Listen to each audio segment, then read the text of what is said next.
U.S. President Barack Obama says the framework nuclear deal reached with Iran is a good deal that was reached through tough, principled diplomacy. Iran has agreed to not stockpile the materials needed to build a weapon, Obama said in his weekly address Saturday. The president noted that international inspectors will have unprecedented access to Iran's nuclear program because Iran will face more inspections than any other country. If Iran cheats, the world will know it. This deal is not based on trust, it's based on unprecedented verification, the president said. Iran's President Hassan Rouhani said the framework agreement reached with world powers will protect Iran's nuclear rights and provide relief from international sanctions. In a televised address to the nation Friday, Rouhani said the agreement is an acceptance of Iran's right to enrich uranium on its own territory, saying the country will be pursuing peaceful goals. He said centrifuges have to spin, while people's lives and the economy have to move forward. He also said the development of Iran's nuclear program poses no threat to other countries. Pledged to abide by terms. The Iranian president vowed that Iran will honor all of its pledges in the agreement as long as the other side honors its promises as well.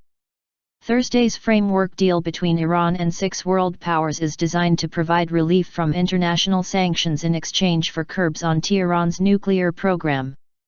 The agreement was more than 5 years in the making and came at the end of 8 days of intensive talks in Lausanne, Switzerland.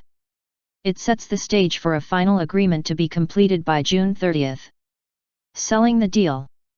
Meanwhile, the White House said Obama is speaking about the framework deal with all 4 leaders of Congress, where Republican lawmakers skittish about an agreement have threatened to pass new sanctions against Iran.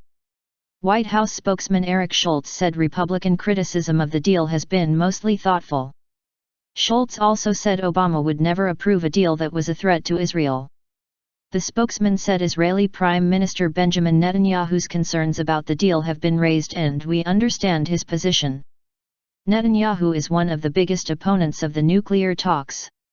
Israeli officials said the Prime Minister told Obama in a Thursday phone conversation that the deal would threaten the survival of Israel.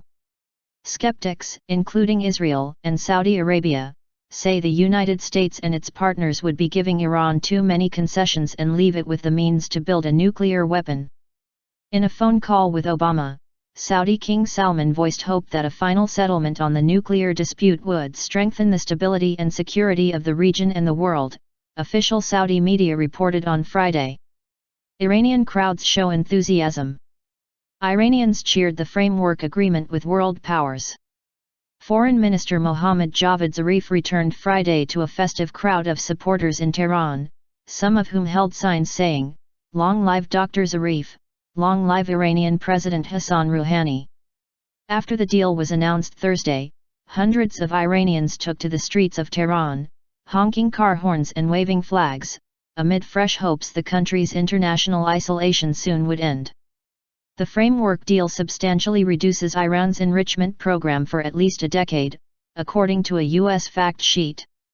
Among its more than 40 parameters, it cuts the Islamic Republic's number of installed centrifuges for enrichment by 2/3, from roughly 19,000 to 6,000, reduces its stockpile of low-enriched uranium, and extends its breakout time, the period needed to acquire sufficient material for a weapon, to at least a year, for a duration of 10 years. It's estimated at 2 or 3 months now. Iran also has agreed to transparency for its nuclear program, allowing inspectors to monitor the supply chain, materials, and facilities. Compliance would relieve sanctions. Different restrictions on Iran's nuclear program would continue for a quarter century. In return for compliance, international sanctions will be gradually lifted. Iran has repeatedly said it is not interested in building a nuclear bomb, and the country's Islamic leaders have issued rulings banning such weapons.